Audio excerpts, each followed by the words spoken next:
ዛሬ ጉድ ነው ማወራችሁ ለጥንቃቄ የሚሆናችኋል ቪዲዮውን እስከመጨረሻ አዳምጡት ይጠቅማችኋል በተለይ እዛ የሆናችሁ ስደት ላይ ሆናችሁ ቤት እየሰራችሁ ልጃችሁ ደርሶ የምትድሩት ልጃችሁ ደርሶ ልጃችሁን የምትድሩት በራሳችሁ ቤት ውስጥ ለማለት ፈልጌ ነው እና አሰላሙ አለይኩም ወራህመቱላሂ ወበረካቱ ሰላም ምርጦች ይድራችሁ ሊሰላም ናችሁ ራሱን እንዴት ብዬ ሊጀምረው እያልኩኝ ማለት ነው እንዴት ብዬ ላውራው እያልኩ ነው ብቻ በጣም የሚገርም ነው ሴቶች ጉድ አፍልታችኋል እዚህ ያሉት ሴቶች ማለት ነውና አንድ ታሪኩን ልጀምርላችሁ እዚሁ ነው እዚሁ ኮምቦልቻ ነው ማለት ነው እንግዲህ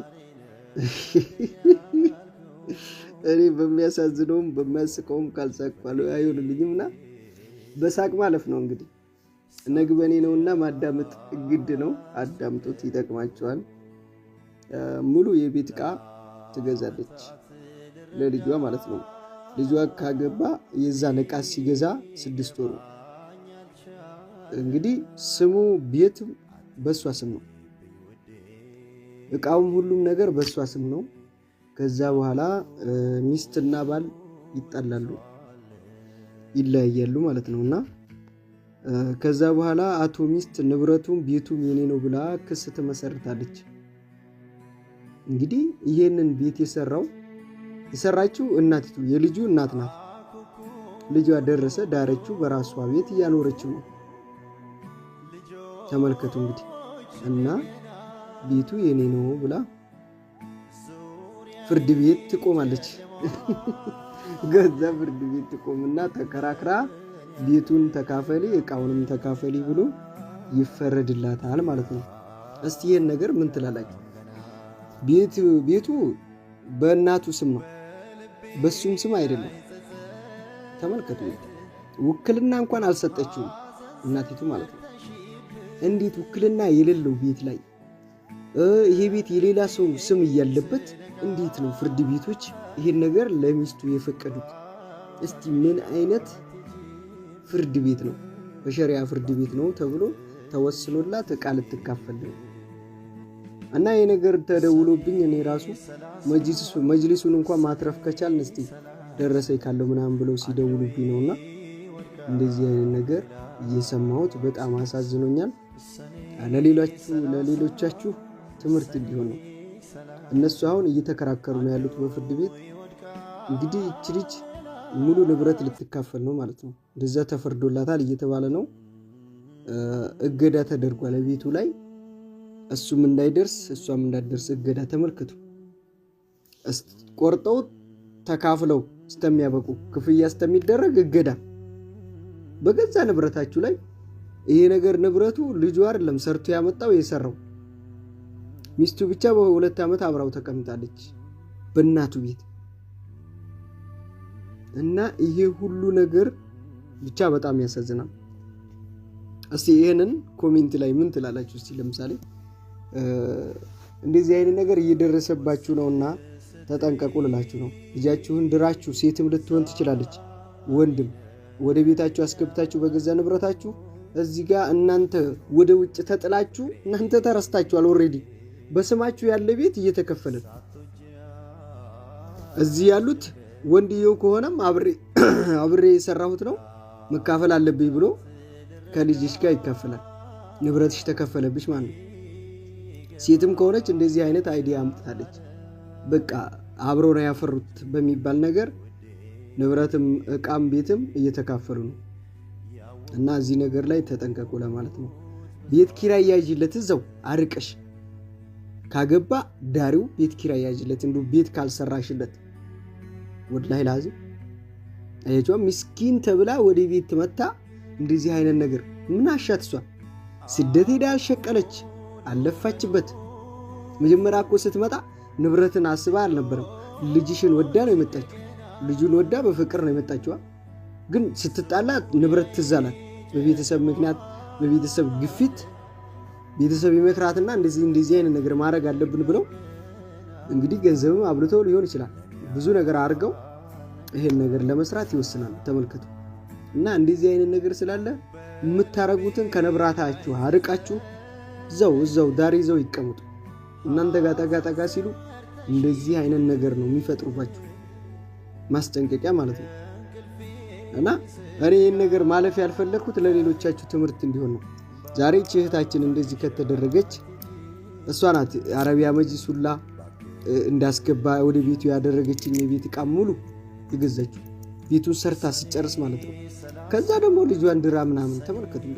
ይህ ሁሉ ስቃይ እሷ እያሳለፈች በዚህ ጋር ልጅ ደርሶባት ትድራለች፣ በዚህ ጋር ቤት ስራ ሰርታ ቤቷን ሰርታ ዕቃ አሟልቼ ብላ ስንት ዓመት ለፋች እቺ ሴት ያስባችኋል። ይህ ሁሉ ነገር አድርጋ እዚህ ጋር ትናንትና የመጣችው ልጅ እንደዚህ አይነት ፋውል መስራት አስባችኋል። ስንት ዓመት ሙሉ የለፋችሁበት እንዱ በህይወት እያላችሁ እንደዚህ አርጋች ሴትዮ ተካፍላ ብትሄድ ትምሯት አላችሁ። ግን በህይወት እንዱ እየሄዳችሁ ቆማችሁ አጥፍቶ ጠፊ ነው የምትሆኑት። ወላሂ ላዝም ደሞ ህግ ያመጣ ነገር ከሆነ ምንም ማረግ አይቻልም። አያችኋ። እና እዚህ ሀገር ብቻ ህጉ ምን አይነት እንደሆነ ባላውቅም ለሴት ነው በጣም የሚያደላው፣ ለሴት ልጅ ነው በቃ ሁሉ ነገር ተውሰድ። በተለይ ልጅ ካላት በቃ ምንም ንብረት የላችሁም የሷ ነው ብሎ ወደሷ ነው የሚያመራው ማለት ነው። ሴቶች ተከብራችኋል፣ ይሄ ደስ ይላል። ግን በእውነተኛው መንገድ ቢሆን ጥሩ ነው። እናቲቱ የለፋችበት ይሄ ሰውዬ የራሱ ንብረት ቢሆን ለምን ባዶ አታስቀረውም? ግን እናቲቱ ናት፣ የእናቱ ንብረት የሱ ነው ተብሎ ነው ይሄ ሁሉ ጣጣ የመጣበት ማለት ነው። ወላሂ ያሳዝናል። እና ተማሩበት። ብዙዎቻችሁ እንደዚህ ናችሁ። በቃ ሴት ልጃችሁ ወንድ ይዛ ትመጣለች በቤታችሁ፣ እዛው ድራችኋት አይደለም ሩቅ ትቀመጥ። ወላሂ ነው የምላችሁ። ወንድ ልጅ ይኖራችኋል እናንተ ሐሳባችሁ አንድ ልጅ ነው ወይ ታረጋውለው፣ ችግር የለውም የራሴ ልጅ ነው የራሴ ቤት ነው እዛው ውስጥ ይሁን ነው። መቼም ዞሮ የሱ ነው በማለት ነው አይደለ? ግን አሁን የሱ መሆኑ አንቺንም እሱንም ባዶ መንገድ ላይ ጣልኩ። ስንት ዓመት ለፍታችሁ ቤታችን ነው ብላችሁ ያስባችሁት ነገር እያጣችሁት ነው። አያችሁ፣ ይሄ ቤት ተካፍሎ ከተሸጠ ራሱን የቻለ ቤት ላይ ገዛ ይችላል። ሲካፈል አይገዛም። ባዶ ቦታ ነው መግዛት የሚችለው። ይሄ ቤት አሁን እንደዚህ እንደተበጃጀ ሲሸጥ ብሩን ስትካፈሉት ሌላ ባዶ ቦታ ነው እንጂ የሚገዛው ብሩ የተሟላ ቤት መግዛት አይችልም። እና በጣም ከባድ ነው። እንደዚህ አይነት ነገሮች ተፈጥረዋል። ዛሬ ይሄ ነው እንግዲህ በጣም አዝኔ ይሄ ቪዲዮ ልስራባላችሁ ብዬ ያሰብኩትና እስቲ እናንተስ እንዴት ነው? እና ብዙ ነው። ሌላም ልጨምርላችሁ።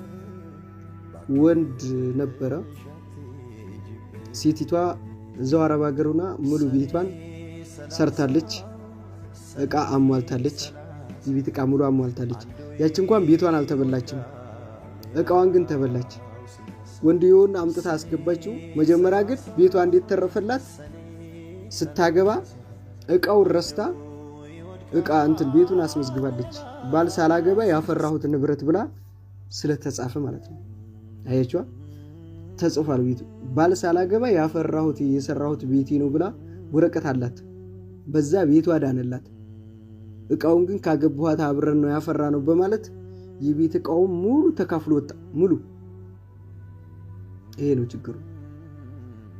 እና እንደዚህ አይነት ነገር አለ። ይሄም ልጅ አሁን ሲያገባ መጀመሪያ ንብረት አስቆጥሮ ቢሆን አሪፍ ነው። የዛን ሰዓት ደግሞ ፍቅር ውስጥ ስትሆኑና ትዳር ስትፈልጉ እናንተ አይመጣላችሁም።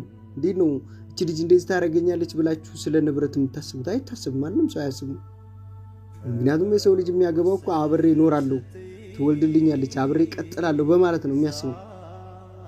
ግን አሁን ህግ ምንድነው የሚለው? ሳታገቡ በፊት ንብረታችሁን አስመዝግባችሁ ይሄ ሳላገባ ያፈራሁት ንብረት ነው፣ ከዚህ በኋላ ግን ከዚህ ከቀረ የተገኘ ዕቃ አብረን ያፈራ ነው በማለት እሱም አንቺም በቃ እዛ ጋር ፊርማ ማኖር አለባችሁ። ኒካህ ሲታሰር እንደዚህ አይነት ነገር መጥቷል። አሁን በቃ ተፋርቷል። ይሄ ግን አሪፍ ነው። ንብረት አስቆጥሮ መጋባቱ ይብር አሪፍ ነው። አርጉ ብሏል፣ ህጉ ተላልፏል። ሲጋቡ ኒካህ ሲተሳሰር ንብረት እሷም ሳላገባ ያፈራሁት ንብረት ብላ ለብቻ ታስመዘግባለች፣ እሱም እንደዛው ንብረት ያስመዘግባል። ሲጣሉ ያ ወረቀት ይቀርባል። ከዛ የኔ ነው ያንቺ ነው በማለት ማጭበርበር አይመጣም። እና ይሄ ቪዲዮ ይጠቅማችኋል፣ ተጠቀሙበት። በጣም ብዙ ነገሮች እንደዚህ አይነት ነገሮች እየተፈጠሩ ነው። ይመቻችሁ።